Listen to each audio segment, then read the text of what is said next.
It was a graveyard shift unlike any other. The air hung heavy with the stale scent of disinfectant and forgotten memories. A young nurse just out of training, I was assigned to the 4th floor of Mercy General, a decommissioned wing notorious for its unsettling past. Cobwebs draped the dusty medical equipment, and faded patient files lined the walls like silent ghosts. Management swore the floor was empty, but a prickle of unease crawled up my spine as I patrolled the eerily quiet corridors. The rhythmic whoosh of the old, seldom-used elevator echoed faintly in the distance.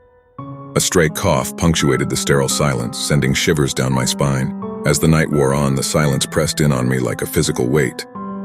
Around 2 a.m., a sudden cold draft slammed into me, so intense it stole the breath from my lungs. I spun around, searching for the source, but the hallway remained deserted. The fluorescent lights hummed with a low, unsettling buzz. Brushing it off as an overactive imagination, I continued my rounds. But then I heard it. A whisper, just a faint murmur, barely audible, coming from the end of the hallway. It seemed to swirl around me, a disembodied voice lost in the labyrinthine corridors. Curiosity, tinged with a healthy dose of fear, propelled me forward. I crept towards the source of the whisper, each step echoing off the empty walls and making my heart thump against my ribs. It led me to a room at the very end, its door hanging ajar, casting an unsettling sliver of darkness onto the worn linoleum floor. Taking a deep breath, I hesitated for a moment, the cold whispers urging me closer. Finally, steeling myself, I pushed the door open further. The room was plunged into an inky blackness, save for a faint moonlight filtering through a boarded-up window. As my eyes adjusted, I saw rows of dusty cabinets lining the walls, their metal surfaces reflecting an eerie sheen. The air grew colder and the whispers intensified, morphing into distinct words. A woman's voice filled with sorrow and longing. The words were fragmented, pleading for help, begging to be found. Panic clawed at my throat, my heart hammering against my ribs. Suddenly, a blood-curdling scream pierced the silence emanating from deep within the room. It began as a high-pitched shriek, then descended into a low, agonized wail. I stumbled back, tripping over something on the floor. A patient chart, its yellowed pages filled with a name that sent chills down my spine. Jane Doe, deceased. The scream cut off abruptly, replaced by an unsettling silence. I fled the room, slamming the door shut behind me, the whispers fading into a chilling echo. The following day, I learned about Jane Doe, a patient who mysteriously vanished from that very room decades ago. Her case remains unsolved, and the whispers in the decommissioned wing continue to echo, a chilling reminder of the hospital's dark secrets. The motorcycle accident left me with a shattered leg and a dull ache that pulsed like a malevolent metronome in my hip. Nights in the sterile white hospital room were a monotonous torture. The relentless pain, the rhythmic hiss of the oxygen machine, and the unnerving silence that seemed to amplify every creak and groan of the aging building. The fluorescent lights buzzed overhead, casting long, unsettling shadows across the room. One particularly harrowing night, the pain intensified to an agonizing level. Reaching for the call button to summon a nurse, my heart sank. It was gone. Panic clawed at my throat. I tried to scream for help, but my voice was a pathetic rasp, choked by the ever-present pain. Just when despair threatened to consume me, the rusty door creaked open a sliver, casting a sliver of golden light across the pale floor. A tall figure in a crisp white doctor's coat stood silhouetted against the dim hallway light.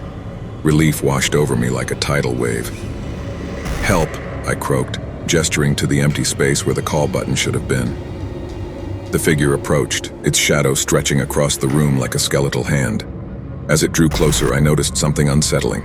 The figure's face remained obscured by an unnatural darkness where its head should be. A wave of nausea washed over me. My breath hitched in my throat and a primal scream threatened to erupt from my lips. The figure leaned in closer, the raspy sound of its breath tickling my ear. It spoke, its voice a low, guttural rasp that sent shivers down my spine. "Don't worry," it rasped, the words devoid of any warmth or comfort.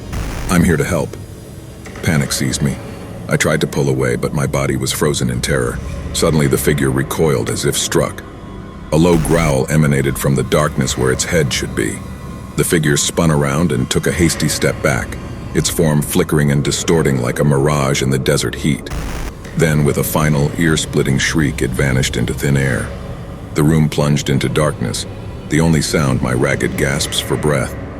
When the nurses finally arrived, alerted by the commotion, they found me in a cold sweat, the call button back in place and the room bathed in the harsh glare of the fluorescent lights. I stammered out my story, but of course they found nothing amiss. The missing doctor, the disembodied voice, all figments of my pain-addled mind, they assured me. But deep down I know what I saw, and the chilling memory of that faceless figure continues to haunt me. The wind howled like a banshee outside, the rain lashing against the ambulance windows as we sped towards the outskirts of town. A late-night emergency call. A security guard at the long-abandoned Blackwood Sanatorium had collapsed.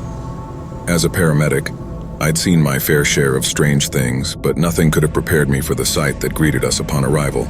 Emerging from the ambulance, the icy November air stole our breath. Blackwood Sanatorium loomed against the storm like a skeletal silhouette, its imposing dark brickwork swallowed by the shadows. Broken windows gaped like empty eyes, and the peeling paint flaked off the facade in the wind. The air itself felt heavy, charged with a tangible sense of unease that pricked at my skin. My partner, Mark, a seasoned paramedic with a gruff exterior and a heart of gold, exchanged a worried glance with me. Even he seemed unnerved by the desolate spectacle before us. The iron gates leading to the sanatorium groaned in protest as we pushed them open. Inside, overgrown weeds choked the walkways, and the remnants of shattered glass glittered like malevolent eyes in the occasional flash of lightning. The building itself stood resolute, a stubborn testament to a forgotten past. With each gust of wind, a symphony of creaks and groans emanated from within, weaving a chilling melody of neglect. We located the source of the distress call, a rusted metal door hanging ajar at the end of a darkened hallway. Taking a deep breath, we drew our flashlights and cautiously stepped inside. The silence was suffocating, broken only by the dripping of rainwater somewhere in the building's depths and the rhythmic thump of our hearts. The air hung thick with the smell of dust, decay, and a faint undercurrent of something else, something medicinal and antiseptic. We navigated a labyrinth of dimly lit corridors, the peeling wallpaper revealing faded medical charts and cryptic symbols beneath its surface.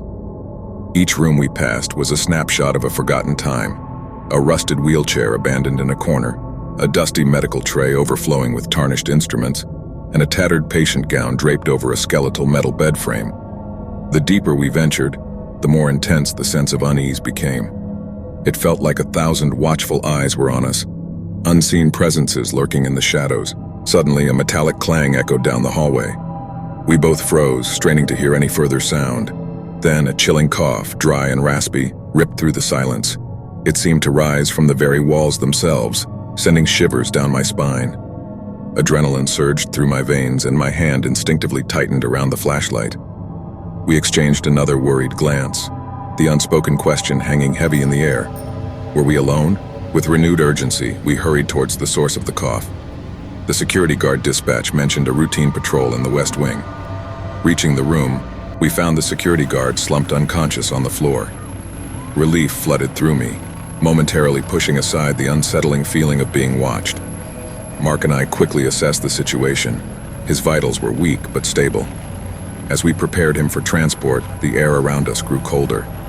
A faint whispering sound filled the room, barely audible but sending chills down my spine. It was the same raspy cough, only now translated into fragmented words, whispers of pain and despair. The hairs on the back of my neck stood on end, and a primal fear gripped me. Working quickly, we ignored the chilling whispers and focused on getting the guard out of there. As we wheeled him towards the exit, a gust of wind slammed a nearby window shut with a deafening bang. The room plunged into darkness, momentarily disorienting us. When my eyes adjusted, I saw a figure standing in the doorway, shrouded in shadow. If you're new to the channel, hit that subscribe button.